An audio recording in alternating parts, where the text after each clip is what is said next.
Welcome to the Sharpe Way show. I'm so happy that you have joined me this evening. Yes, it is 7 p.m. on the East Coast, so guess what you have to do? Look at my mug. That's how it works, 7 p.m. every single day, Monday through Friday here in the Sharpe Way. Thank you so much for showing up. As always, please like, comment, share. If you don't tell people that we're doing this, they're not going to know. And we get pushed out on the media so much. We get that blackout. We get that blockade. We have to grow our own media. That means you have to do it. So please get out there, like, comment, share. And if you've got some cash to spare, I would like to take it. Head on over to patreon.com/sharpeway. If you can do $100, $10 is fine, $25. Anything you can do is always great. And if you can't, I get it. Like, comment, and share. It is free. You can do that no matter what. So please do it if you can. I am very lucky today to have on the show I haven't had a guest in a while. I've been out campaigning, but I'm back and I have a guest, and I chased her down. Luckily, very short. I was happy she jumped on board. Sometimes I chased her for a while. She was good. She was good to me. The woman herself, Olivia Rondeau. Did I say it right? Rondeau. I knew that I was testing you to see if you would say it correctly, and you did. Obviously, so well done. Obviously. Thank you so much for having me on. I really appreciate it. I'm super excited to be here. Yes, and you are a self-identified, if I get it right, conscious Black conservative. Is that how you address yourself? Yes, sir. Why that? I would like to point out a deviation between mainstream conservatism, which is so far gone from what I believe it originally was meant to be. And I get a lot of comments like, well, why put Black in there? Why put Black? Because this is identity I got that as a comment. I did. Yep. I did see that, actually. I did see that. And I would like to point out that the Republican Party, conservatives in general, has never, ever had a problem with identity politics until it comes to certain demographics and certain people. They have no problem pointing out that we need a platinum plan for Black Americans, HBCU grants, all these things for Black people, all these things for Hispanics, Native Americans, different demographics. But as soon as I say, yes, I'm a conscious Black conservative, then they have a problem with it. So that's why I identify that way. I do focus a lot of my conservatism on African-American or Black issues. However, that's not my whole goal. I just like to say that because I think it's important to point that out. No, I get it. I know you're active in YAL, as many people who are in the Liberty Movement are. I know that you are, and I'm happy that you brought that up. So I was asking why you decided that. That's great. But the thing that I find when it comes to conservatives, and I think you and I were together at Maj Touré's Solutionary Summit last month in September, and that's when, for those who don't know, that's how I first met Olivia. Right, we were on the same panel together, and the common thread that I think both of us heard was that the Republican Party's outreach to Black America has not been good. Right, it hasn't been what it could be. So I think the Democratic Party, knowing that, has just said, well, we'll just do whatever because the Republicans are so bad at reaching out. We can basically just say we're here every 4 years and they'll vote for us.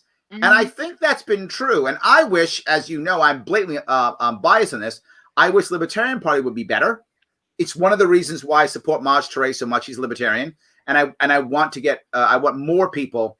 I want us to be better at reaching out to the Black population in general. I failed miserably. And I come from the Bronx, and I couldn't make it happen. I think I've been out of the hood too much. I think I've been out of the hood so long that I didn't connect anymore. Right? I tried.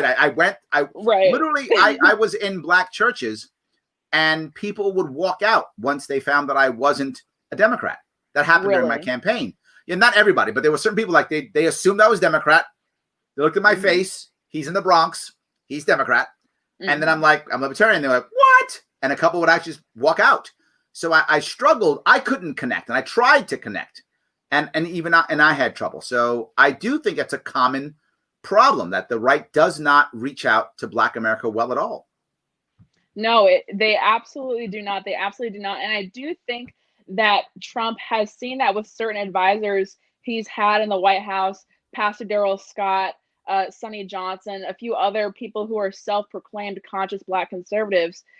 But so far, leading up to Trump's presidency, the Republican Party hasn't seen widespread Black outreach. And so while I do think we were making a lot of progress with this platinum plan, And as my recent video on YouTube, my whole Ice Cube thing with the Yep. contract with Black America, I think we are making strides, but I don't know if the base is ready for that. I see a lot of backlash when I talk about these things, and it's the same people who have this double standards. It's the same people who are like, pull yourself up by your bootstraps. We don't need a black plan. That's racist. That's pandering. The Democrats have this black plan, which we don't need. We don't want anything having to do with our culture, our color, our heritage, our race.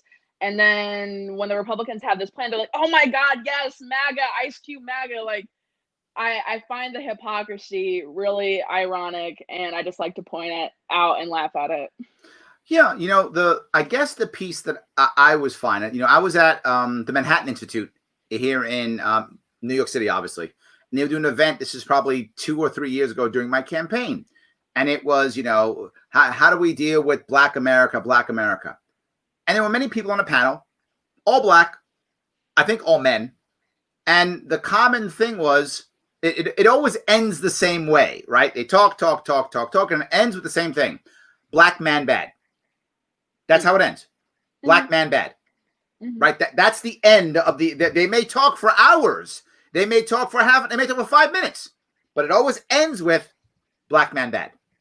And it never, and I mean, when I've seen this, never does it even go to, by the way, the war on drugs has been destroying the Black family for 50 years.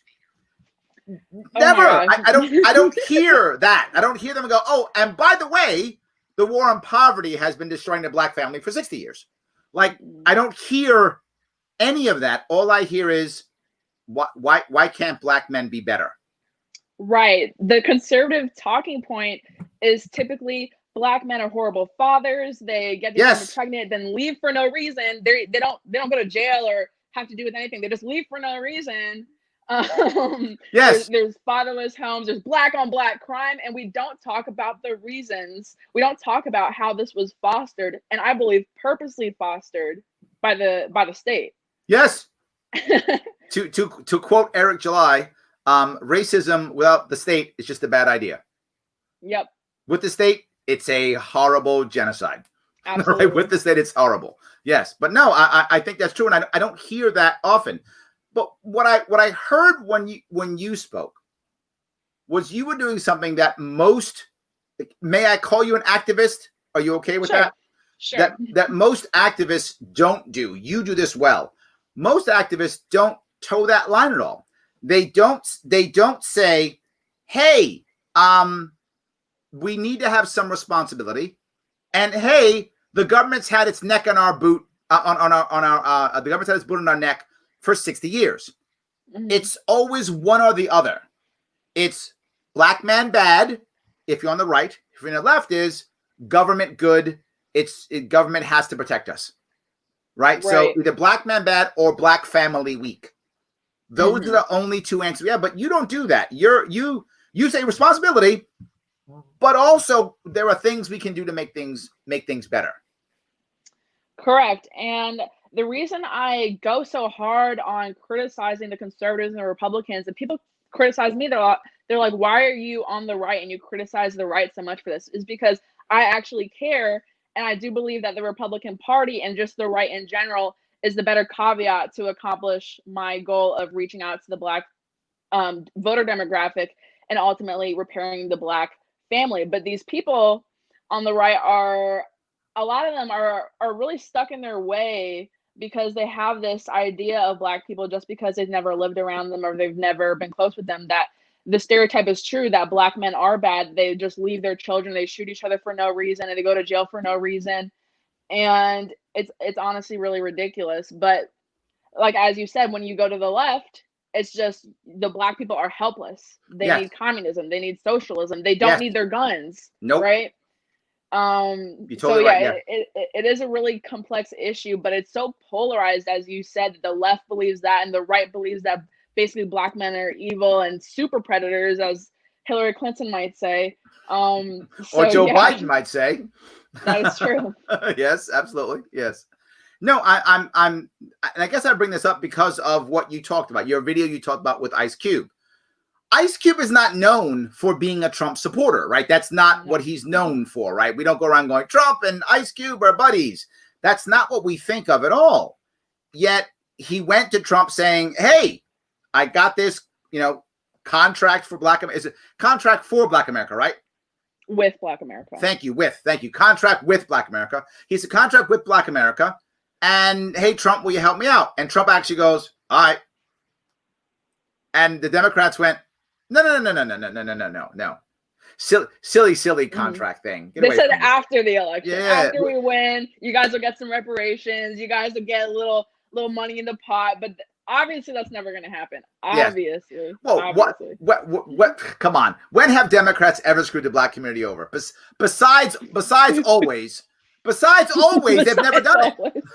Besides always, they've never screwed the Black community over. Yeah, no, but that's a valid point. And then people get angry. This is why, right? One of the reasons why I'm disappointed in my own movement, right? You will often say, you said you will sometimes be upset with conservatives because you identify as conservative. Well, I identify as libertarian, and I attack libertarians. We're not ready for it either. That should have been us. Right. In my perfect world, Ice Cube goes to Democrats, which traditionally the Black community cares about them. He then goes there first. I understand that. Not mad at him for that. That's what his world told him. Right. You go there and say, hey, Democrats, here's my plan. Maybe we can have, something good. And they go, no. In my perfect world, he then goes right to us. Mm-hmm. He goes right to Justin Amash. He goes right to libertarians and says, hey, I got this, this plan. Libertarians, you care about equality, you care about fairness. Why you hate the war on drugs as much as I do? You hate the war on poverty just like I do. Why don't we make this happen? And they didn't. We weren't there for him. And then so he went to Trump. Mm-hmm. So I feel like for libertarians, that was a lost opportunity for us because we weren't ready for it. We didn't have the gravitas for it. We didn't have the connections for it. So he went to Trump, and Trump will get the credit for this instead of us. Right? Trump will end up getting the credit for it. Right. Yeah, that is unfortunate. And I wanted to ask you, because I was just saying before we went live, I was so mad you dipped as soon as the Solutionary Summit was over, because I did want to ask you, how could the LP grow its platform? It can't. No. Oh, it can't? Okay, that's cool. No, the reality of it is what the LP's lacking to be forward with you is infrastructure and talent and bodies. And that just takes time, right? For those of you may not know this, I know in 2016, I come out with a plan. I said I had a 7 to 10 year plan to grow this party out. I knew it would take between 7 and 10 years. So I've only been in for 4 years doing this. I mean, I've been a part of the party for 8 years, but I've only been doing this for 4. So I've still got 6 left. So there's simply more time. We simply need to build a better farm team to create more and more talent within our own pool, homegrown talent. And that means talent in candidates, talent in activists, talent in people that raise fundraisers, talent in campaign managers, talent in everything. We don't have enough, but it's happening. I think you'll see it. You see it more and more. The party's absolutely growing, but it has to grow from the bottom up. I want our top people to do well. I hope everyone votes for Jo Jorgensen. I hope they do. I hope she does well in the election. But the reality of it is we've got to build our bench out, right? No matter how well Jorgensen does, and I hope she does well, but however well she does, we still have to have local people on the ground doing stuff, right? We have to have that. And we have to have people that, when this kind of thing happens, they know who to call. They go, you know what? We got to call Tim O'Connor in New York for this one, right? They got to know that, and they got to call him and say, hey, this thing's happening. Let's make stuff happen. And that's what we're lacking. It's a time issue. That really is. We are doing it. It's getting better. We are rocking and rolling. It just isn't now. I wish it was faster, but it's happening slowly, right? I think more people like you in 5 years from now are going to be like, why was I ever Republican? You're going to be like, let me correct you. Oh my God. I'm not a Republican. You're not a Republican. Nope. I'm registered independent. So you have to convince me to switch my registration to Libertarian. I love it. I am not a Republican, have never been a Republican. Thank you. Then I think in 5 years from now, you're going to be like, of course I'm a Libertarian. Larry was right. That's what I want you to do. I hope that within 5 years, you're going to be like, of course I was a Libertarian. Larry was right. Right? I'm on board coming over. But I'm not mad at people for not being Libertarian. We have to do a better job of convincing people. That's what we have to do. And I hope we will do a better job of that. And I think we are doing a better job of that. But this year is just this year. That's this year. We have some stars though. We got Ricky Harrington Jr. in Arkansas, black man running for Congress. I mean, not Congress, I did Senate. see that. I did see that. We got some stuff going on, and he's conservative. I mean, he's literally a prison pastor. Oh, really? He's a prison chaplain, right? I mean, he was a missionary in China. Good for So him. we absolutely have a lot of people of all different, backgrounds and all different viewpoints in our party, and it is growing. So we are doing well. But I want to bring up, if I can, something a little bit about you. You're a wrestler. Yes, sir. So that's traditionally thought of as a male-dominated sport. Clearly, you didn't care about that, right? Obviously. I did not. What draws you into that specific sport, or what drew you in? I've always been into martial arts. At the age of 5 years old, I believe I started Taekwondo. So I'm a black belt in Taekwondo, a blue belt in Brazilian Jiu-Jitsu, yellow belt in Krav Maga. I've done a lot of MMA, kickboxing, things like that. And so I did that growing up all throughout my early years, teen years. And so when I get to high school, my dad had this rule that I had to play a sport every season. So my fall sport, that was volleyball. I've been playing that since like 4th grade. So it was a natural choice. Winter sport, I've been playing basketball for a while. I absolutely hated it. Absolutely hated it. I was not good at it. My dad forced me into it because I was tall, and that was really my only advantage in basketball. And the only other sport outside of track and field, which I was no way in hell going to do, was wrestling. So I was like, I'll just do wrestling and really stick it to my dad and be like, yeah, I'm not going to do basketball, but yeah, I'll do a sport. Like it almost started off as like a joke. Like they were like, there's no way she's actually going to wrestle. And I was like, oh yeah, but there's a women's wrestling team at high school. There was not. I lied to my dad. So he would let me do it. Yes, I go to the meeting. I'm actually excited because I see 4 other girls there at the wrestling meeting. Turns out they were managers. So yeah, it was really awkward at first because I'm a freshman starting in a new school in a new town. I switched schools around a lot and I didn't know anyone. And there's all these guys who had been wrestling for years. Sure. And my first year was honestly really rough. It was really rough getting used to it because I'm just wrestling against guys who are experienced. Sure. And like you said, it's typically a male sport. Yep. And so I did catch a lot of flack from that. I had coaches, referees, opponents talking a lot of crap to me because I am a female, and it was difficult. But I honestly just knew it was for me from the beginning, even though it was super awkward. I knew it was for me. Wow. So you were a fighter then. I got it. I want to bring up that same spirit that I see, and you brought this up in I think it was Twitter. You were talking about the Hunter Biden issues that keep popping up. Mm-hmm. I saw Frank Luntz. You probably know who Frank Luntz is. He's a very popular Republican pollster. Okay. He believes, it's his view, that all of the Hunter Biden things, the emails, the computers, that it's all a bad idea. Ignore it all. Nobody cares. Don't do it. Focus instead on, how you're going to make Americans better. How you going to make America great again. That's what he believes. But I see a lot of people who are pushing the Hunter Biden idea. I think that's the right answer. That's the fight answer. Do you like that answer because you're the fighter? Is that the wrestler in you saying you got to fight and that's the way? Is that? I feel like, tell me, maybe I'm wrong, but I felt from what I read that you were like, yeah, let's talk about this Hunter Biden thing. This thing matters. And I see someone like Frank Luntz going, ignore that. Don't do that. That no one cares. Go for here's how we're going to make America great again. What is your view on that? Did I read you wrong? I definitely think there should be a balance. I don't think we should be ignoring it because if it is true, it's a huge scandal. There has been a lot of abuses if it is true, because I don't know if you saw, a lot of recent reports are saying that the minor in question was not only an American citizen, but perhaps a member of the Biden family. That's not confirmed to my knowledge. So I'm not going to tweet about that or put that out there. But if confirmed, that is a big story. Now, emphasizing Trump's actual plan to make America great again as he says. I do think that's important. That's why I've also been pushing out the platinum plan stuff, and I've also been Yes. pushing out a lot of his other policies. So I think it is a balance. I'm waiting to hear more information on the Hunter thing, like if Joe Biden knew about this. So I would like to know if he had anything to do with it.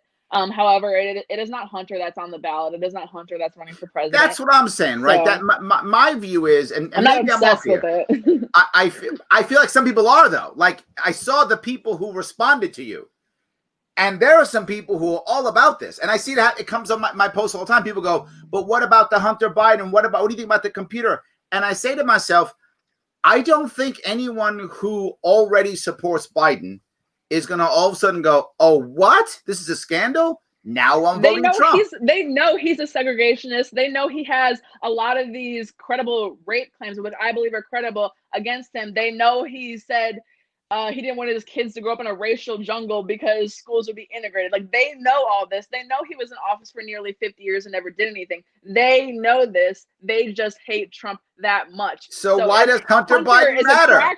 If Hunter is a crackhead, if Hunter abused someone, they're going to be like, well, I hate Trump and I'm not voting for a white supremacist. So I do understand that. I do understand that. I just think it's an interesting story.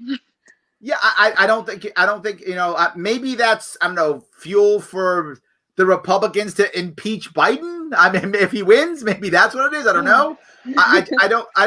I feel like if Trump is going to make any movement, it's going to be more with what you were talking about with the platinum plan than it's going to be by yelling about how bad Hunter Biden and may actually be. To be forward, I haven't paid attention. It could be a serious scandal, could not be. I just don't think it'll affect the election either. I think you're right. Even if we found out, for the sake of argument only, that Hunter Biden was a crackhead who abused kids, I'm making this up completely.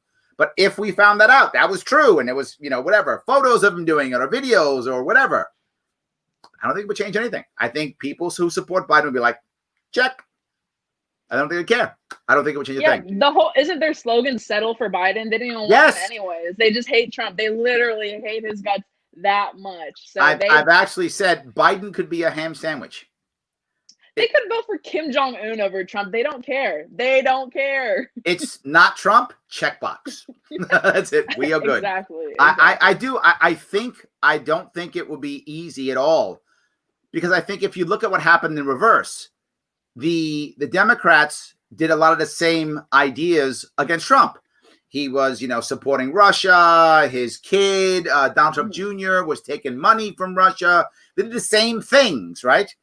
And Trump still won. I don't think that kind of thing works, right? The Democrats tried it against Trump. Trump still won. Republicans tried against Biden. I think if Biden's going to win, he's still going to win. I don't see this. Oh, if he's going to lose, he's going to lose. I don't think that will change anything, right? Whatever. My problem is I can't tell who's going to win or lose because I don't trust data anymore since 2016. So I don't know, right? I know Trump's going to lose New York State. That I'm sure. Doesn't mean he'll win the election. I have no idea if he will or not. But if he wins, he'll win without New York like he did last time. But my state is far too blue. He's not getting my state. Far too blue. No, I agree. And I've been thinking about this a lot because I'm from Maryland originally, but I currently go to school and I live in Pennsylvania, which is obviously the hub. And everyone's talking about Pennsylvania right now. And it's funny that you thought I was a Republican because I'm pretty sure I'm the only person that is employed with a GOP office that is not a registered Republican. That's why I assumed you were. My mistake. So I work for my local GOP temporarily until the election. And I do a lot of phone banking. I do a lot of text messaging. And I do live in a very blue area of Monroe County, Pennsylvania. Mm-hmm. However, there is a lot of Trump support here. Like overall, the Democrat registration is over 60% in this county, but Trump signs on every corner, MAGA hats everywhere. I'm honestly feeling like it's a lot of independents and a lot of Democrats here in this county specifically moving over to the Trump side, because when I do phone banking and the app I use to do my text messaging, I can see the party registration and I have a lot of positive responses from people with a D or an I next to their name. So it's really interesting to see. And I haven't really talked about that yet because I've just been kind of like quietly noticing that as I'm doing my work at the GOP office, I'm like, there's a lot of people who are not registered Republicans voting for Trump this election in a swing state, which is crazy. And that's the issue, right? New York State doesn't matter. Sadly, I don't get to, I could write in Mickey Mouse. It doesn't really matter, right? It's irrelevant for my state. But Pennsylvania's a swing state. I mean, that's really going to matter completely. It really is going to matter. Absolutely. And I don't think this is going to be a walk in the park for anybody. I think it's a tight race. I think that's why Democrats are worried. That's why Republicans are worried. I think it's going to be a tight race. I don't see a blowout. I could be wrong. I was wrong last time, right? But I don't see a blowout. I think whoever wins is going to be another thin margin. A couple. Now, electoral votes, it may be bigger, but I don't even think that. I think electoral will be thin, and I think popular vote. I think it'll be just a couple million. That's it. That's my view. Agree. It's going to be a very tight race. So, but I want to bring up your video. You did a video talking about Ice Cube, and I want to cover some of the issues that you brought up there. I think it's interesting the way you brought this up. And let me get rid of this. Oh, okay, there we go. You ready? This is, for those of you who don't know, she has her own YouTube page. It's in the description. If you want to check it, please click it. She has her own YouTube page. Did you name your YouTube page, or it's just named after you? It's just my name. There we go. There we go. You should keep watching because we're actually talking about a really, really interesting and strange topic today. You should keep watching. You're right. So if you have been online, if you've been on Twitter, been on YouTube, watch the news anytime between, 2 days ago and today, you might have seen that Ice Cube and Trump are trending together, and for a reason that you probably wouldn't expect. So now I want to go through that. You brought up something that most people don't notice, right? How one of the ways I'm assuming, and tell me if I'm wrong here, that you decide what to cover in general is what's trending, right? That's a thing I'm assuming. You look and see what's trending. Yep. People my age don't even know what that means. Right? But that's a thing. Like, trending means people are talking about it, right? Right. So people talking about Ice Cube and Trump, then you go, okay, something's up. Is that how it's done? Yeah, I look at the Twitter trends. I spend my entire life on Twitter, so just gathering information from there. I don't really watch like cable news, so I will watch clips of the news on Twitter or on YouTube, but I'm not like sitting in front of the TV. So yeah, I get most of what's quote unquote trending from the actual Twitter trends. Got it. It's funny. I'm the weird guy. I actually sit in front of TV and watch TV. I do that. Yeah, that's weird. That's really weird. It is weird. I know. It's weird. I have a TV, even weirder. But yes, absolutely. All right, let me keep going if I could. Person you would expect to work with Donald Trump or the Trump administration or any Republican for that matter. But this is what apparently is happening. So it came out the other day that Ice Cube and President Trump are working together on a plan for Black Americans. If you watched my previous video, you will remember when I touched on the Platinum Plan, which was released by the Trump administration a couple weeks ago, which is a plan addressing issues in the Black community. So it ranges from making Juneteenth a federal holiday to categorizing the Ku Klux Klan as a terrorist organization. I remember this part. Finally. How is it not already a terrorist? Like, that really... So let me bring this up. This part, when I first watched this, I actually didn't even know this. This was news to me when I first watched this video of yours. This goes back to our original point. Why are Republicans so bad at talking about this? This is actually something that the Black community will go, oh! Because the base is not ready for it. The base is not ready for it because you have so many Republicans of different colors. You have white Republicans who have maybe little to no knowledge of the Black community, and you have Black Republicans who are pandering to those white Republicans who are saying, in the past, we don't need a Black plan, we don't need any form of reparations, we don't need any HBCU funding, we don't need anything specific for us because we can lift ourselves up by our bootstraps and racism doesn't exist anymore. So they've been spoon-fed these talking points for so long that if they heard that Trump and Ice Cube were working together on this platinum plan, on this contract with Black America, would they even like that? Would they even like that? Me as a Black, conscious, conservative, independent, I'm all for it. I like that idea. I like having a specific plan for Black Americans, but is the base ready for that? I don't know. And it's almost like a self-fulfilling prophecy, right? It's almost like, well, I don't want to hear it, so I'm not going to hear it. So it doesn't exist. But my gut tells me if this were to be embraced, doesn't this make, right, if this actually comes out to be a big part of what Trump is talking about, and to be forward, he didn't bring it up in a debate at all. Nope. I criticized her for that too. I was like, you have to talk about it, because how are the Black people who don't follow your Twitter, who are now watching Trump because they hate him, how are they going to know? How are they going to know? Yes, I know a lot of Black people, clearly. Many of them do not like Trump at all. Like, not at all. Yeah. And the worst part is in New York, when it depends on where you talk, right? If you talk in the business world in New York City, as they begin having conversations, they'll actually test the waters on whether they can say anything. So literally you'll be on a conference call with somebody for the first time, or starting a new networking call, something like that. And you'll say, yeah, so did you hear what, Trump was talking about with Israel? Mm-hmm. And totally neutral, waiting for you to say something, right? Mm-hmm. So if you say something like, as an example, oh, terrible. Oh, Trump's evil. Okay, that's where you stand. Now I know how I can talk. Or you go, yes, isn't he brilliant? Oh, okay, that's where you stand. Now I know where I can talk. Because we don't know what to say until we know whether you hate Trump or not. And I know that shouldn't be a thing, but it's a thing. No, listen, I'm in college, so that's literally my day-to-day life. Every time I meet someone new in a new class, new professor, like that's basically how all the conversations start off. Like, oh, did you hear what Trump did? Did you hear what Trump did?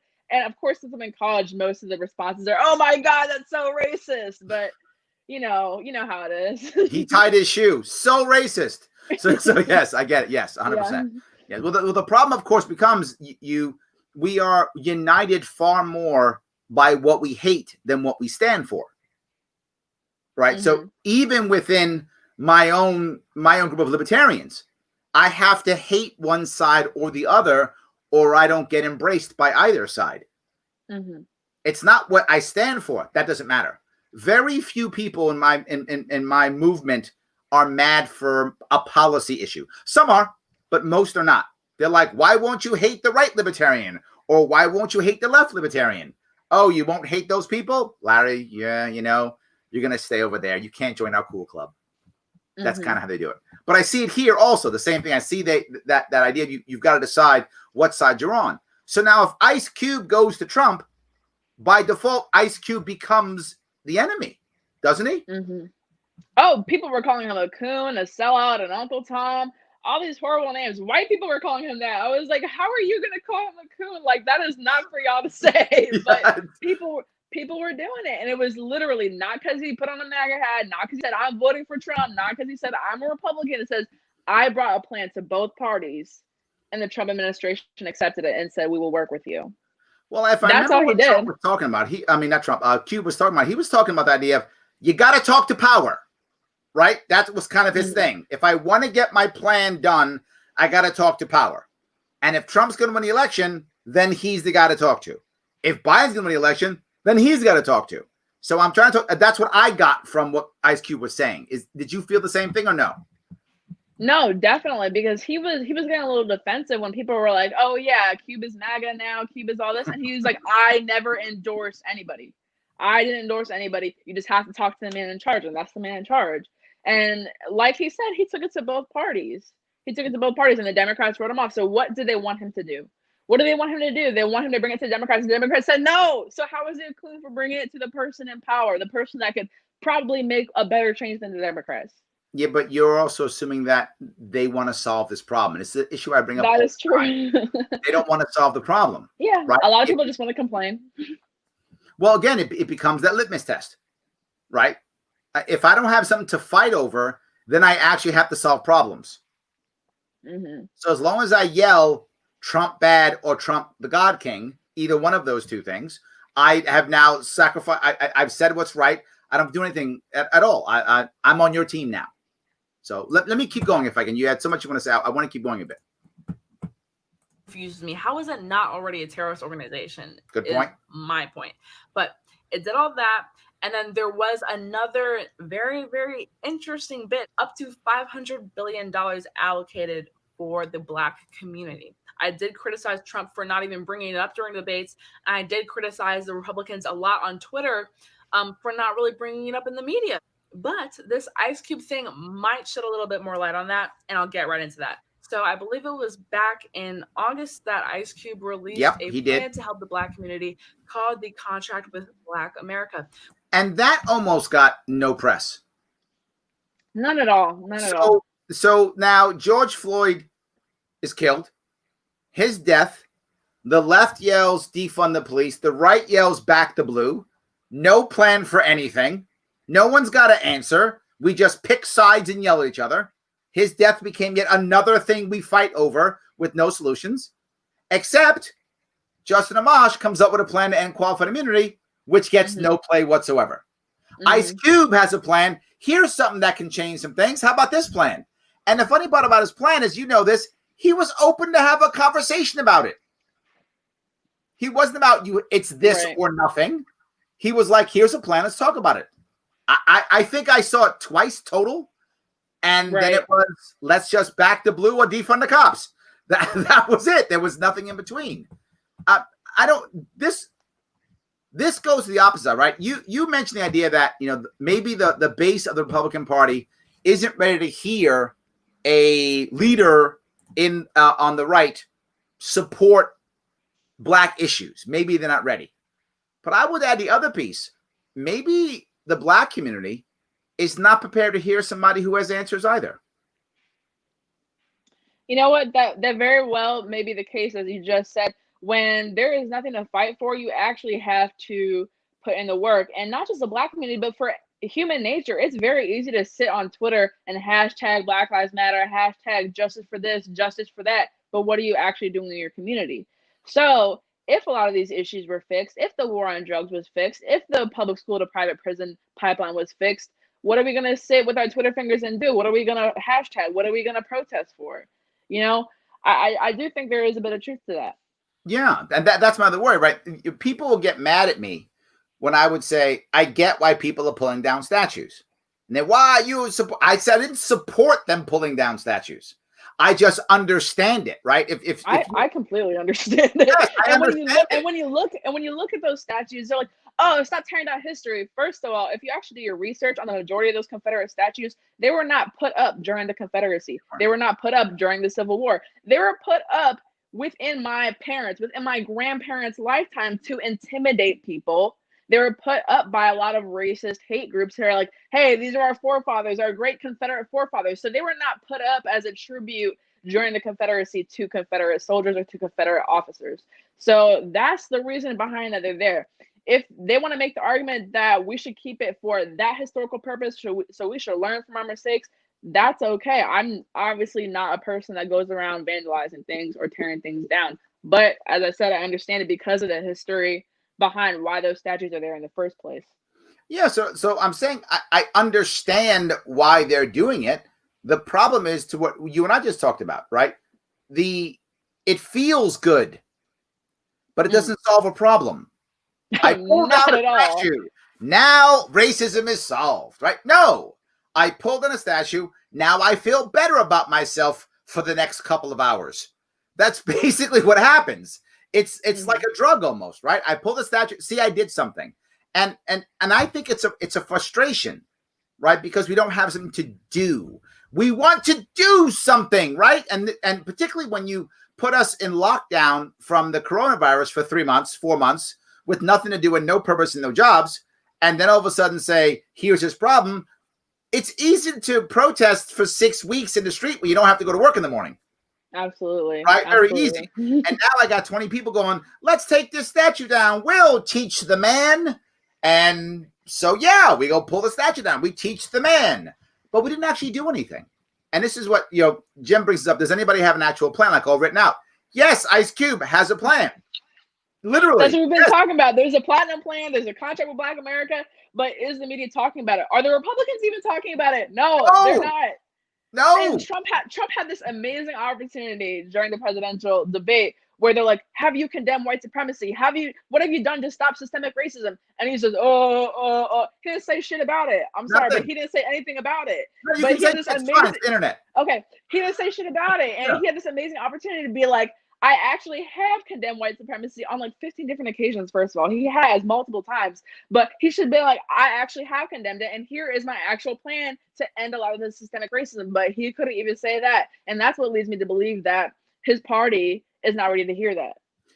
Well, see, this is where I think the Democrats have I think they're right on this, right? The Democrats are like, he doesn't want to openly say it like this and this because he doesn't want to alienate his base. Mm-hmm. There is and I'm very clear about this. In no way am I saying, be clear, that Trump supporters are racist. I know many Trump supporters, and they're nowhere near racist. Reluctant Trump supporter here. Many of them. With that said, there is a chunk of racists that support Trump. There is a chunk that does. That's accurate, right? Now, absolutely. All their racist Democrats, 100%. They're just nicer. Mm-hmm. I'm serious. They're just nicer, right? No, I've experienced it. Yes, as soon as I say my political views, suddenly I'm a coon. Suddenly I'm all these racial slurs, but it's the left calling me that. So yes, yeah, absolutely, totally true. So, but I think he's worried about that because he's worried about his base. But I got to tell you, I think it's not the right move. I think Trump's messing up, and I say this because I look at Bill Clinton. Bill Clinton back in the 90s basically said, you know what? Democrats are going to vote for me no matter what I do. I'm going to move to the middle and to the right. And he went to the middle and the right, and he passed the crime bill and the blah, blah, blah bill, stuff that was completely anti-black. He went out of his way to pass anti-black stuff. Mm-hmm. But he thought, well, they're going to vote for me anyway, so who cares? The small percentage of Trump supporters who would fall into the racist category, are they going to vote for Biden and Kamala Harris? No. You're going to vote for him anyway. So I'm just saying, if he's worried about that small part of his party, I mean, maybe he is. I'm not in his cabinet or in his world. If he is, they're going to vote for him anyway. Right. That could obviously, oh, that's it. Trump said something bad about racists, so now I'm going to vote for Biden and Harris. Of course not. Of course not. Right? No way. Of course not. They're not going to unless you're Richard Spencer, who actually just endorsed Biden and Harris, which is so weird. Did he really? Yeah, he did. Maybe I'm wrong then. Okay. I just had to say that because I was like, that does sound correct. Okay. I don't know a lot of racists who are voting for a half Indian, half Jamaican vice president, but Richard Spencer did endorse that ticket. So I thought that was very interesting. Was that real or was that some type of joke or ploy? Do you know? No, he's been a Democrat for a couple of years, and he actually has been talking about this. It's funny. He followed me on Twitter a couple of years ago, and I was just like, why? And I've DM'd him before it. We had an interesting conversation, but yeah, he is not a Trump supporter at all. Wow. There we go. See, Lee thinks the base would love to hear it. I agree with you, Lee. I think if anybody, to be fair with you, this is the issue that I've talked about forever. Human beings aren't naturally racist. We are naturally tribal. That's for sure. We create tribes among many things. But we create tribes around things like, baseball teams and what city we grew up in, right? We will create tribes. We are naturally tribal. But it takes government and environment to make us racist. That's how systems become racist, by governments creating these things. Mm-hmm. I think that the average American, does not want to be racist at all. They want to be open and loving, or they don't care at all. They're like, I'm running my life. I don't care about Mexicans or black people or insert thing here. And the average American probably doesn't care actually at all. Just wants to do their life and their job and move on. Yep. I think if either party had an actual plan that was going to try to heal this nation's racial, ethnic issues, I think either base would happily embrace it if it was a real plan, not a pandering plan. Mm-hmm. Like, we're just going to give black people checks. That's not a plan. That's pandering. But if there was an actual plan that was out there, I think either party would be happy to hear that. I just feel like maybe I'm fooling myself, but the people I know, I think as a general rule, most Americans, white, black, Native American, Hispanic, don't want to be racist. They want to or don't care, right? Either one. just don't care or don't want to be racist. I think a lot of people don't care. I certainly think the majority of people actually don't care. But here's the disconnect though, because I feel like a lot of Republicans are like, I don't care whether you're black, white, purple, yellow. But as soon as they hear plan for black people, a debt being repaid to black people, something to help black people, they take it as an attack on white people when that's really not the case. And that's a lot of criticism I get is, why do you call yourself, we already talked about this, but why do you call yourself black? Why do you call yourself a conscious black conservative? Is that against white people, or why are you pro-black? Is that anti-white? And that's absolutely not the case. But that's how a lot of people take it when they supposedly don't care. But they are a little bit tribal in the aspect of they are protective of themselves. Absolutely. I think people are naturally tribal. I agree. But there's another thing, right? The sad part about America, most countries, I shouldn't just say America, it's not just America, but heavily because of us and our past of slavery and our past of making direct lines, and the one drop rule that we've had in America forever, is when you say give something to black, the assumption is white person's fault. Mm-hmm. That's the assumption that is said, whether it's meant or not. So you have to be very clear on what you're saying whenever you bring up any form of that. You've got to be able to say, I'm not blaming you, man. I'm not blaming you. You've got to in some way say that. Otherwise, people don't hear it, right? And look, to be forward, we aren't good at that either. And I see it myself. I'm half black. I'm biracial. My father was black. My mother was actually a German immigrant. Oh, we're twins. There we go. So yes. So your mother was a German immigrant? No, she's British, but she's hella white. So there we go. Yes, absolutely. But when I was in the press, very often I was called the only African American in the race, or the black businessman. I was very often identified by my race in the media. Very often. And I never said, by the way, look, I'm black. I never said that, right? Clearly I'm black, but I don't have to announce it. I'd never announce it and say it, but the media would do it for me anyway, because people are thinking that. The one drop rule in America says, if you're not white, you're black. That's how it works. And I get that. I'm not mad about that, right? But that's what it is. Absolutely. I get it. Absolutely. And if we understand to be true, it makes us very heavily become a black and white. Larry is black. That's how it works. So if something happens that I bring up race at all, the assumption is I'm blaming my white neighbor. And by the way, if you're watching my white neighbor, I'm not blaming you. But I can still say what happened in history without blaming the people today. We can all take responsibility for fixing things, regardless of whose fault it is. And the example I bring up is, you decide to start dating somebody, right? And you're dating somebody, and that person has lots of baggage from their previous relationship. Lots of baggage, right? Lots of issues.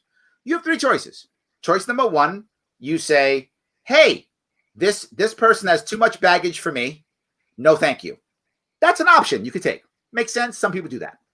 Option number two, you could do, you know what? This person has baggage, but you know what? Not my fault. I wasn't, with that person before, so it's not my fault, and blah, blah, blah. That's their problem, not mine. You're going to have a very bad relationship. You have a very bad relationship. That's racial relations. Right. That's racial relations in America today. Or the third option, you say, yeah, you know what? It's not my fault, all the stuff they went through. It's not my fault. I wasn't there. But I care about this person, and I want to fix his relationship. So I'm going to take responsibility for helping them get through all of their baggage, even though I wasn't there for it, because I care about this person, and I'm going to help them through it. And you know what? I probably got my own baggage too, and hopefully they'll help me through my baggage, and we'll have a better relationship. That would work. Either you end the relationship, or you agree to take responsibility to fix it, whether it's your fault or not. That's what I'm trying to get America to do. That's a great analogy, and I'm definitely going to steal that, because I've never heard it spoken that way before. So yeah, definitely. And anyone who's been in a relationship with someone who has baggage knows what that's like. Yeah. Right? It is relatable. Right? It's relatable. So I think that's really the biggest issue. I think we want to get to that level of saying it doesn't matter whether it's your fault, my fault, anyone's fault. In business, I will often do this when I come in as a consultant. There'll be all kind of problems. That's why I come in, they come into all kind of problems and issues, and I walk up and they start saying all the problems. They got blaming everyone. It's because she said this, he said that, they said this. That's all I get. So what I've done in the past is say, you know what? It's all my fault. Everything is my fault. I am to blame for every single bad thing in this company. Okay, now can we move forward now? And then they go, oh, so you don't care who to blame. I'm not trying to blame anybody. I want to fix things. Right. I don't blame anybody.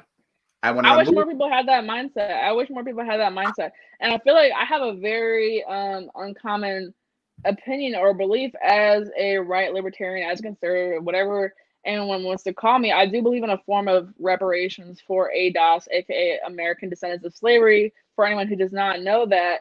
And when I post about that or I talk about that, a lot of the response I get from white Republicans is, so you want me to take my check and hand it to black people? You want me to pay out of pocket? You want me to pay black people? I wasn't there. You weren't there. I don't want to pay you. I'm like, hold on. I never said it was your fault. I never said you have to write me a check for anything. And then when I talk deeper about that, about how I justify this plan with me cutting social welfare as a libertarian, then they're like, interesting. Yeah, black people don't deserve social welfare, but how about we take that part of the plan and don't do any of the reparations? I'm like, hold on. And another common misconception I get is that reparations would only be for slavery. And I disagree with that. I think that the discrimination and segregation that was legal until the 60s, I think people are owed a debt. I think a lot of people deserve to be repaid for that, including my own grandparents and parents who lived through that. What I would say, and this is controversial, I would actually say that the apartheid that America suffered after slavery was actually worse than slavery. And the reason why I say that, for a culture, not for the individuals. Clearly the individuals who were enslaved, it was worse for them. Obviously, I want to say it because someone will say that I didn't mean that. Of course, that's true. I meant for the culture in general. Because many people have been enslaved in the past, right? Many cultures have been enslaved in the past. But once the slavery was over, they were no longer slaves. Right. It was done. In most cases, some form of reparations were paid, and they went on their way. In most cases. Not all, but most. Ours, it wasn't. Right? The thing I bring up constantly, people don't get this. While many different countries and people and backgrounds have been enslaved, there was always a reason for enslavement. For example, as an example, they lost a war. They somehow made the current king of whatever area unhappy with something, and there was punishment. And as a punishment, they were enslaved. That was a common thing, right? Whatever happened, you were enslaved. But your children weren't slaves because they didn't do anything. So a slave could be married to a non-slave or a slave, have a baby, and the baby was not a slave. In fact, it's this story after story of children loving their parents, going out working, making money, and buying their parents' freedom. Only in Black America were you a slave because you were Black. That's why Americans should tell slavery is so evil, and why I think there's a big disconnect when a lot of Republicans and just people in general are like, well, every race has been enslaved at some point, and every race is. First of all, not as recently, not in the government that we currently live under, and not because of their skin tone. That's there's a lot of different reasons. Yeah. And of course, that wasn't because people, and this is what people don't understand, that wasn't because people are racist. That's not how it works. It was because the government, the people who were in charge in the 1600s, true story, decided that they wanted to make a difference between blacks and whites. If you look at the early American history, when blacks and whites came to America, they both came basically as almost equal people, and they were trying to fight. They were actually uprising. The Bacon Rebellion was an uprising against the elites in America in the 1600s. I think 1619, 1620, in that area, somewhere in that area. It was an uprising. And when the uprising happened, the leadership said, whoa, we can't have this. We are now going to make a difference. Black people are now slaves. White people are indentured servants. There is a difference. And that was the beginning of chattel slavery in America. That's what made it different. It was the elites trying to control the masses because the masses were integrating naturally, because they always do. Humans are not naturally racist. We are naturally tribal. In this case, tribal was based upon class in early America. It wasn't based upon skin color. It was based upon class. We were poor. To hell with those rich people. We don't care what skin color you are. The rich people were bad in that case, right? That's how that worked. Right. You now move on, and you always have a separation of black versus white. And that was government sponsored, government mandated.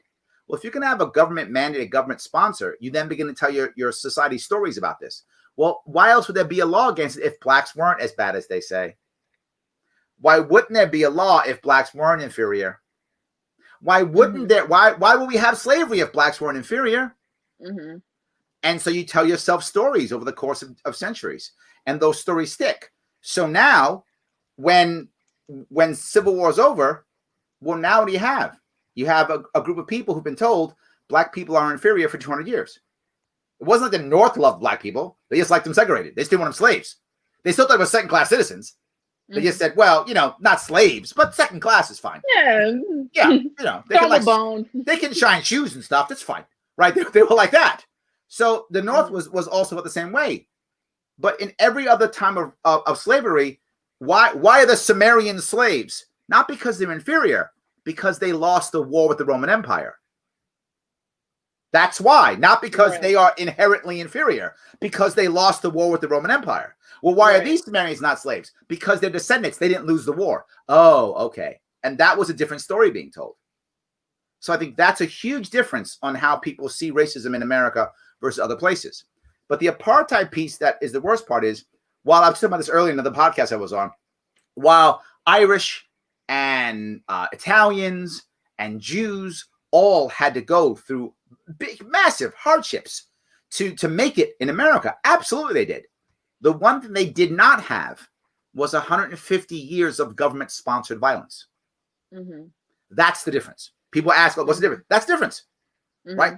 Don't get me wrong. If you have Jewish descendants or Irish descendants or Italian descendants, I'm sure there were many horrible things they had to get over. And kudos to each of those immigrant groups of people who came in and made something of themselves. Well done. I'm not taking anything away from them. What I'm saying is, well, why aren't black people doing that? 150 years of state-sponsored violence. Exactly. That would be the reason. And that's another comment I get all the time when I talk about reparations. Well, I'm Irish. Should I get reparations? I'm Italian. Should I get reparations? I'm like, this is not the same at all. Or even my favorite comment is, well, I'm Asian. Should Japanese people get reparations? They did. They did. They literally did. Yes. They literally did. Yes. So that is my issue, right? But someone asked, how is reparations, not racism, right? And I get that concept. I do. And as libertarians, it does feel awkward to even bring up the concept of reparations. It does feel awkward. It's not like this is an easy thing for me to even talk about. But if I don't talk about it, who will? Mm-hmm. Who will? Don't think of it as a handout. Don't think of it as welfare. Don't think of it as white people writing a check to black people. Think of it as a debt being repaid. Because when you look at the discrepancy between the white family net worth and the black family net worth, the generational wealth differences are astounding. And when you look at the reasons why, it's not because, black people have fatherless homes, black on black crime, because that is relatively recent to Black American history in this country. True. We should look at the true root of the reasons why there is this discrepancy. So I view it as a debt to be repaid, not by the collective white race to the collective black race, but by the state, who sponsored this violence, this segregation, and this discrimination against American descendants. If you look at the black family, and any way you want to measure the black family, income, out of wedlock births, education level, however you want to measure the black family, going straight up until about 1970s. Mm-hmm. Straight up. Even through segregation. Mm-hmm. Still going up. Killer Mike said it. He said the advantage of segregation, while it was bad, I'm not saying segregation was good. All I'm saying is he said, at least there had to be black businesses because you couldn't go to white ones. Right. So there had to be a black shoemaker. Right. There had to be a black lawyer. There had to be a black diner because you couldn't go to white ones. So you actually had an ecosystem within a black community that functions. Malcolm X was all about that. That's what he was about, right? Blacks helping blacks. That existed, right? And what happened in the 70s? Two things. First, war on poverty. Second, war on drugs. State-sponsored violence that took the black male out of the family, that put him in prison. It was basically a war on black and brown entrepreneurship, which has finally now come to roost in the entire country. Right? The opioid crisis is the war on drugs gone bad for the entire country. It was bad, right? Now it's a crisis. What about in the 80s and 90s when it was devastating the black community? Then it was Bill Clinton and three strikes, you're out. Three strikes and you're out. Just say no with Reagan. Reagan was just say no, and Clinton was 3 strikes, you're out. And then, and of course, the other response I always get is, well, why are there why are black people having so many, interactions with cops? Because Bill Clinton put 150,000 cops in the black communities in the 90s. And then when you look at the differences between which demographic uses crack and which demographic uses cocaine, it's very, very clear why there is a discrepancy between sentencing times, between convictions, because it was a lot of upper class white folk that use cocaine and a lot of lower class black folk that use what we commonly know as crack. Yep. And so why were there 2 different sentencing averages? Why were there 2 different conviction averages for those 2 different drugs? Would we accept that now for meth? We won't, because meth is a white drug. Mm-hmm. Correct. Right? We don't, and meth is basically crack, right? If you look at where they came from, right? Same concept, meaning it's a cheaper way of getting high. Right? It's a cheaper way of getting high. Absolutely. But my point in reparations is always the same thing. I don't want to give a check. And a lot of black people do not like that. They'll get mad at me when I say it. I don't. And the reason why I don't want to give a straight check is the lottery. The lottery has proven that people win the lottery. Over half of them are worse off 5 years from when they got the lottery. About a third go bankrupt. Dave Chappelle and his Chappelle show in the early 2000s did a show on this. No reparations. He was joking, right? I remember that thing from Dave Chappelle. I'm rich, biatch. He was yelling that. Remember that? Yes, that's from that show. And that was a guy who blew all his money on cigarettes and booze in a big truck. Now, that's a joke, obviously. But even Chappelle realized that's not a black thing. That's a human thing. We piss money away when we get it if we're not trained to do it right. It's what we do. Now, you mentioned with Larry, it's their right. It is. And that's libertarian to me. I agree. It is their right. It's not like I'm saying isn't their right. If they want to get it and piss away, they can. But if I'm going to come up with a plan, I'm not going to come up with a plan. I'm not going to be responsible for a plan that I know is going to fail my people. I'm not going to do it. So I'd rather have a system that encourages integration, which is what I want, encourages the most important thing, ownership mentality in the black community, which we are lacking tremendously, right? Encourages that. And last, encourages something else, transferring of wealth. The biggest thing that we have in the black community that we've lost over the past 150 years is we haven't had that family wealth transfer that many others have had. Don't get me wrong. Some white families have had their butts kicked too, like anybody else. I'm talking as a group. So if I were to create any type of reparations plan, it would be something like this. And I'm making this up for the sake of argument. The average generation is 23 years, I believe now, but 23 years is a generation. So you take it for a generation or 2, 46 years, 2 generations. For 2 generations, any property owned 51% by someone who's a descendant of slaves, and we decide descendant of slaves similar to the way we do Native Americans now in America, I think it's 1/8 or more you are considered a Native American. I forgot, but there is a rule. I think it varies between different nations, as Cherokee Nation, Sioux Nation. But yeah, something like that. We follow whatever that rule is, so we have a precedent for following that rule. I like the concept of the 1/8 idea, but whatever works. I'm happy with maneuvering how we do that. Any piece of property that is owned by 51% descendants of slaves or more, half property tax, no matter what the local laws are. Half. Done. Period. Half. What does that mean? It's an incentive for me to buy land, but more importantly, people who are wealthy whites or Asians or Hispanics, they want to buy some big investment property. What's the first thing they're going to start thinking? Where are my black friends? It's the first thing I think. They are voluntarily going to want to now connect with their black friends and start getting some investors in here. Now, what does it also mean? It now means that now the black community that traditionally, don't get me wrong, there are some black moguls. There are, but they're almost all in entertainment. Almost all in entertainment. It's rare to find black moguls In business, they exist, very few relative to other races, and also very few real estate relative to other races. Very few. But if you now put that, now all of a sudden now it's going to be a reason for the black community to get involved in things like real estate, commercial real estate, personal real estate by default, and a reason to integrate and to teach and to learn. And you'll do it for a certain period of time, 23 years or whatever. But on top of that, you then say any business owned 51% by the descendants of slaves, half business tax. Same thing. Now you might say, well, Larry, isn't that a quota system? No, quota system is if I have X number of people in my business. And how that actually plays out is a New York City law firm where there's 100 people in the law firm and they go, oh, 10% of our population is black. Where are they? Mailroom. They're all mailroom employees. I don't want mailroom employees in an affirmative action issue.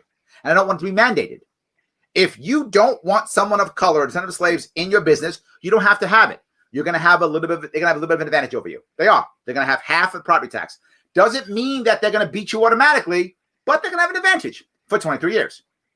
They're going to have an advantage for 23 years. They are in business and or real estate. Next part, if anyone who's a descendant of slaves wants to transfer wealth to anyone within their family, it is done free of charge, regardless of if there is a government fee or not, and no taxes. You can transfer wealth any way you like. So grandma's too old to take advantage of this, give the business to her. Give the land to her. It's free. She can keep it. Done. That's something like that to me seems like the right way because several things happen. One, it encourages integration without forcing it. It encourages ownership mindset in the black community, which we are struggling to do. It encourages entrepreneurship. It encourages buying things for the future. It encourages investment. It encourages all the things that I want to happen in the black community. It encourages all of that, but doesn't force any of it. If you just want to go work your job and go home and do your thing, good on you. No worries, do that. If you want to make those leaps, you can. And the next thing is it encourages wealth transfer. Mm. And here's the best part.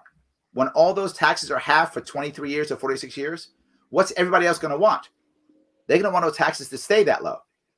Right. So after 23 years, the Libertarian Party rides. Bingo! You got it. Oh my God. You're playing the long con. You were scheming. I love it. And then 23 years later, when all the taxes are cut in half, what's white America going to say? Thank you, black America. You guys are great. You cut my taxes in half. Man, I love black people. They're amazing. That's what I want. That is my reparations plan. Something like that. That's a good plan. We do that, and now we're rocking and rolling. That's what I want. I like that plan. I want to ask you though. So you said you don't want the state to just write a check. I agree to a certain extent. I do believe in direct payment, but with a caveat. I think that checks can be made out for this is to buy land, this is to buy property, this is to open your business. What do you think about that? It's not necessarily a bad idea, but the problem is you tell someone who has a renter's mindset. That makes any sense. Go buy land. They'll buy land because you tell them to buy land, and they'll lose it. They'll get conned out of it in 5 seconds, right? If you just start giving, and for the payment plan, my example is payday loans, right? When you start having that kind of he or she's getting a check every month, you have a bunch of grifters trying to grab that check.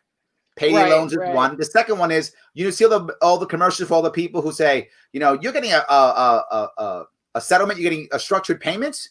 We'll give you your cash now if you give us your payments. Right. That's an industry. That's a bunch of people taking people's money. I think if we do that, there'll be a bunch of grifters who will just take all that money. Look, come on, Olivia, you don't need all that money for the next 20 years. I'll give you $500,000 now. Just give me all your money, your reparations money. I think that will happen. You know what? I think I give our people a little bit more credit than you do, and maybe we just have different opinions on that. But I think people are smarter than that, and maybe that's naive of me to say. Maybe you're right. I'm not. I would be open to any discussion on any of this. Right? I'm not sold. I'm open to anything. My worry is I want to create a plan that I think will do the right thing by our people based upon the history of humans, right? This isn't black people who do this.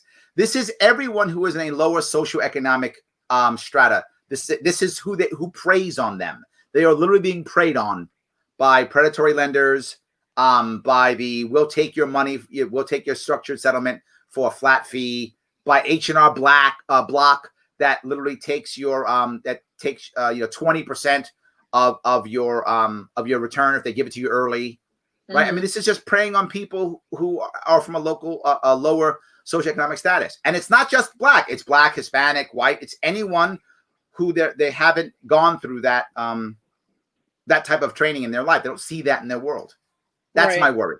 My worry is if we just do that, the only people who will win will be the savvy, and the non-savvy will just fall to the wayside again. And I'd rather give everyone a chance at a leg up.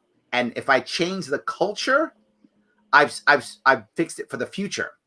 If I just say, here's your money, I fixed it for today. I'd like to fix it for the future. Maybe there's a combo. Maybe that's what I'm thinking, because I used to have the exact same mindset. I actually wrote an article in December entitled "What Conservatives Don't Get About Reparations," and I was like, it doesn't have to be direct payment, it doesn't have to be a check. We can do small business loans, we can do tax cuts, but my opinion did change to direct payment with a caveat. So I think that a combination of both would be appropriate. Maybe it is. Maybe it's I'm making this. Maybe it's 5 years of payments and 18 years of this or whatever. But the only issue is what I don't want to do is create a permanent protected class. Right. Because any protected class will eventually be second class. Just how it works. Which is, I really like your idea of for a generation or two. That's why I really do like it. And it's funny because I've thought about it. I haven't heard it framed that way with the whole protected class thing, but I 100% agree on that. And look at Native Americans. We protected them. Yeah, by shoving them into some shitty, dusty desert in Arizona. Yeah, we sure protected them. We protected them. Yeah. So that's my concern, right? I think that I want to change culture. I want a long-term solution. And that's my issue. Any solution that's a long-term solution, I'm in. And any solution that doesn't say, and it's critical. And people on the left, I'm not going to say, most people of color are bad at talking about reparations without blaming. Right? They're bad at it. It's always, they'll say, like a white person go, well, I wasn't there. And a black person go, whoa, you still benefited. And they'll be aggressive like that. And now the person who's white goes, in their mind, you just called me a racist. Right.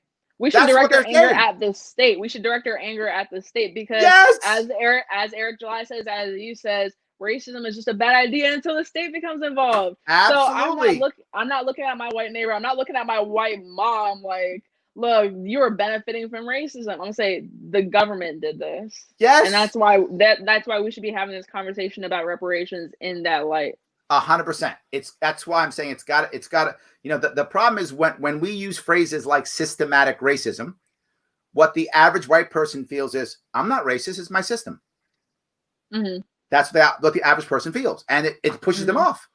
I don't use that phrase. What I talk about is, let's change the system, period. That's it. Better system. Which winds up making that happen anyway. So people's reaction to that phrase, systematic racism, I believe that's why Trump could not even get a clear thought out about it at the presidential debate, because they asked him about it. They asked him about condemning white supremacy. They asked him about systematic racism. And he really it was obvious he didn't know what to say, because people do get offended over that because they take it as blame. Yes. We have to get better at communicating. People very often will say things to me like, They love the Ben Shapiro thing, which says facts don't care about your feelings, right? Oh, God. Okay. Such a terrible idea. Feelings are so important.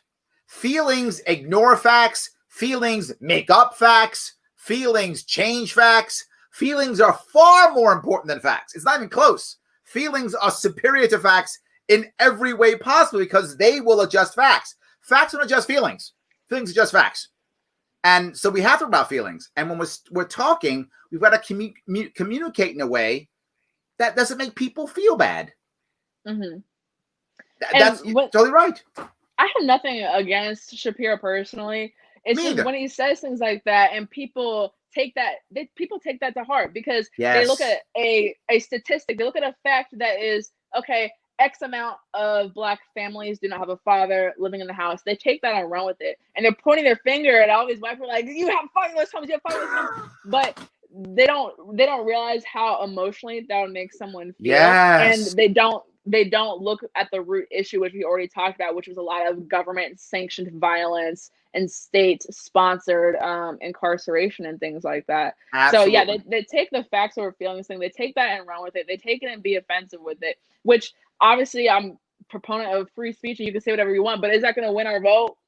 No, that's not going to win anyone's vote. And especially, it's a lot of people who aren't even in the Black community saying stuff like that, because I don't think this is rare. I have a dad. My dad has a dad. We are fine. I have a lot of Black men in my life that are in my family. So it's just weird for people to point their finger at me and say stuff like that, or like out of wedlock births, teen pregnancy. I'm like, I have never experienced this. I've never experienced this. This is not what makes me Black. This experience is not solely Black. It is not a defining characteristic of the Black community. And it is only recently that it has been such a large issue, because as you said, things were on the up and up until the 70s and 80s, when the war on poverty and the war on drugs began. Yes. If you read, I don't know if you happen to read this book, but Colin Powell wrote a book called My American Journey. I think in the 90s, he wrote that book. And I read it, and he talks about the idea of he would rather have seen Amos and Andy on TV than cops. And what he meant was, even though Amos and Andy, to many Black Americans, was racist, it was still picturing a Black family versus picturing a Black man fighting cops in the Cops TV show in the 90s, right? Mm-hmm. And he said that's what he wanted the image of Black America to be, a family. Even if it was poor, even if it was a racist look, it was still valuable. And what I would say is, imagine if you could, anyone watching, listening to the show, imagine if there was no war on drugs, no war on poverty. Didn't exist, right? Didn't exist. And there was no crack epidemic, because there's no crackdown on marijuana. There's no crackdown on any of this stuff. It's just Black people being Black people, white people being white people. And what the image of America was then was the TV shows that were coming out. The Jeffersons, Good Times, Fresh Prince of Bel-Air, Family Matters, Cosby before he was a rapist, right? Cosby, right? But I grew up on that show. Listen, I was so heartbroken when that came out. It's terrible. I literally, and there was that little girl named Olivia on the show, and I literally saw myself in her. And then, like a couple years ago, suddenly it's not playing on TV anymore. You can't watch it anywhere, and Bill Cosby's in jail. Oh my God. But let's kind of we didn't know that in the 90s, right? So right. So imagine that's our world, and it's all America sees. It's Family Matters, The Cosby Show, Good Times, Jeffersons. That's all we see for 20, 30 years. There'd be an entirely different view of the Black family in this country. Mm-hmm. An entirely different view. We would look at the Black community as a Black community, as just people who happen to have a different skin color than us, who are just human beings. Is how we would look at it, very differently. And we would have made our tribes on something else, like part of the country that we grew up in, or whatever the case too. We'd have done that, and it wouldn't have been on skin color. It was the war on drugs, the war on poverty. It was government sanctioned violence that made this what it is today. And I think we have to end that without question. And sadly, when I see people talk about race, war on poverty, war on drugs is almost never even mentioned. Right. Almost never. So anyway, I yapped away. We talked for so much. I apologize. It was a great conversation. I really appreciate all the time. And I want to, if you want more information on Olivia, please, if you could, let me get this over real fast here. Head on over to her Twitter account. She says she lives on Twitter. Well, there she is, there. Yes, that is her Twitter account. Please go there if you want to have more information on her. Obviously, like, comment, and share the show to the best of your ability. And look, if you want to sponsor the show, head on to patreon.com. Drop some money. If you got tons of money. If you're one of those wealthy people who give me $100 a month. If you're not, $10 a month. If you don't have any of that, no worries. Like, comment, and share is free. You can do that right now. Totally free. Anything you want to wrap up on? I would just like to thank you again for inviting me. This has been an awesome conversation. And I really feel like you opened my eyes to certain things when you talked about the protected class and when you talked about the whole lottery concept with direct payments. So I am going to think about that. There we go. See, we've made progress already. Yes, Absolutely. But I do want other people, though. You brought up a very valid point. We didn't get the chances to really talk about much.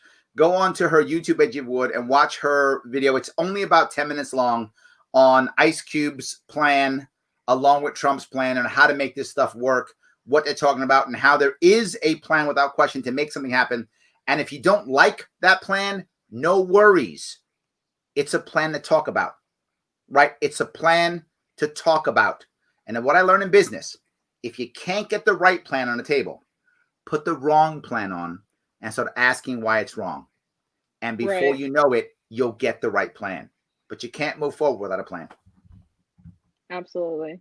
Guys, thank you so much for watching. Olivia, thank you for coming on. I appreciate it. Thank you so much. All right, guys, I'll see you all soon. I'll be on tomorrow night with Lindsay Jennings. And hopefully it'll be funny. It might not be, but it'll be entertaining at least. I'll see you guys all tomorrow.